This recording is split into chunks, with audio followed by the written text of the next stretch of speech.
Professor Johnson, there's something that's been on my mind. Okay. Remember last week you told us that it's really important to get our photography into a show, basically as soon as we can? Yep, it's a big step, no question. Thing is, I'm sitting here and I'm just not sure how I'd get there. I mean, I've got some work I like, but is it really what a gallery is looking for? How would I know? How do I make the right contacts to get into a show? I just really don't. Hey, hold on, slow down. These are questions that, well, just about every young artist has to struggle with. Okay, the first thing you should do is you absolutely have to stay true to your artistic vision.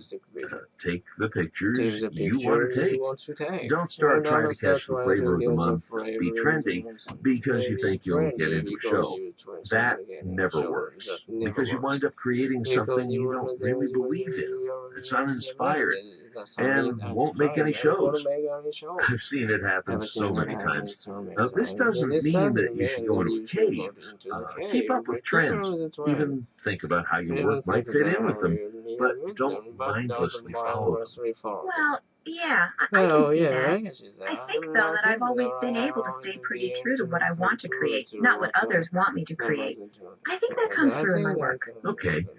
Just remember that it's one thing to create work that you really want to create when it's in the classroom.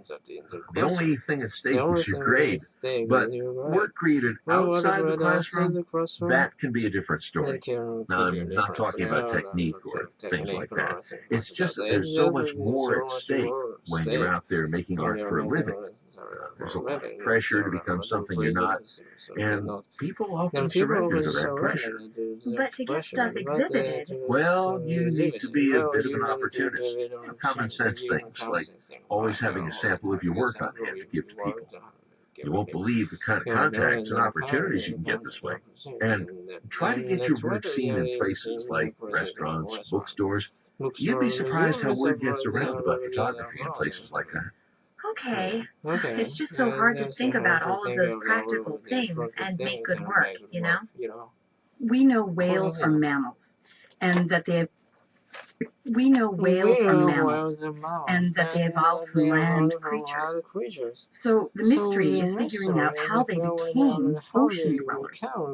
Because until recently there was no fossil record of what we call the missing link.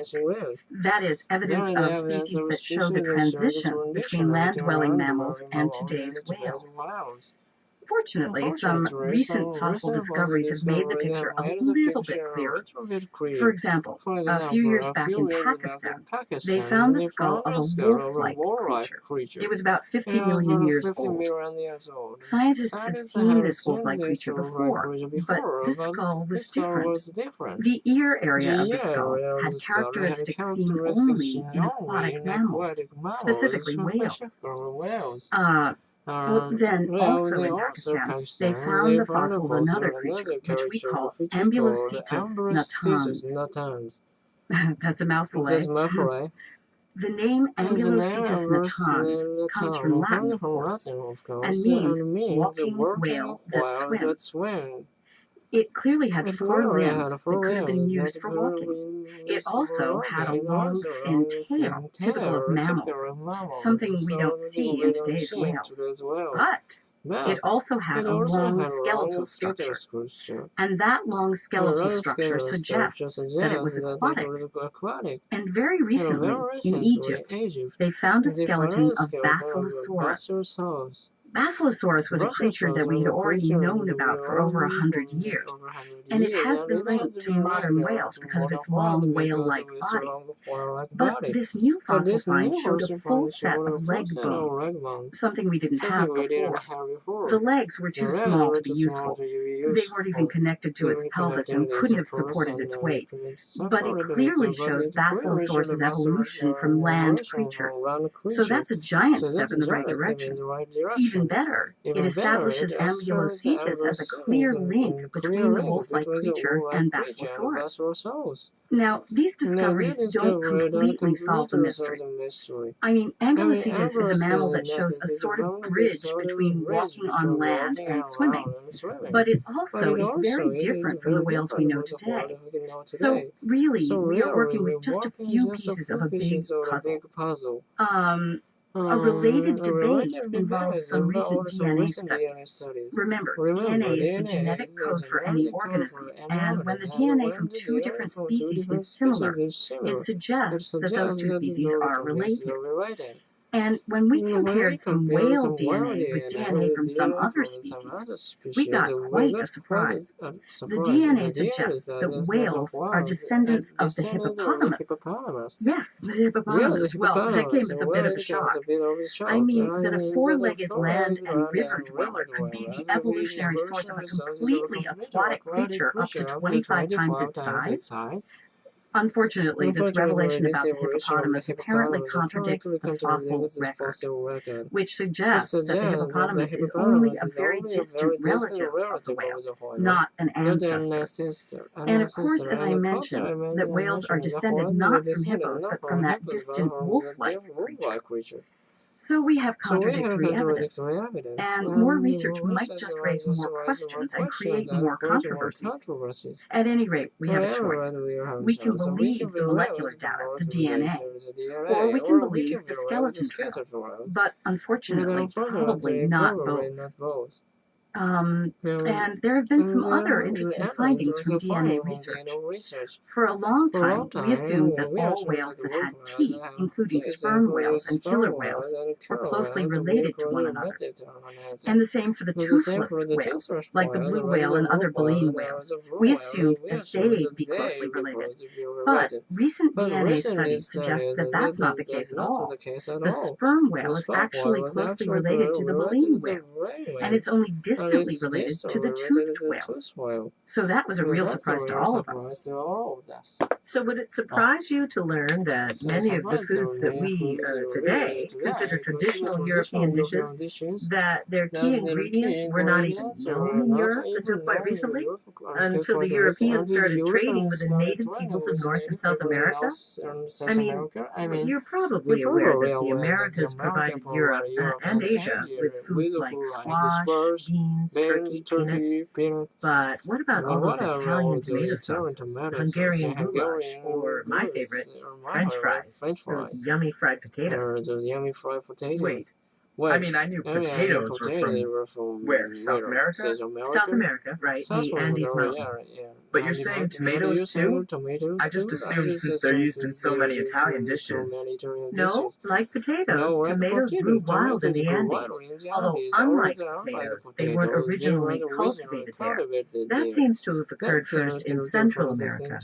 And even then, the tomato doesn't appear to have been very important as a food plant until the Europeans came on the scene. They took it back to Europe with them around 1550, and Italy was indeed the first place where it was widely grown as a food crop. So, in a sense, it really is more Italian than American.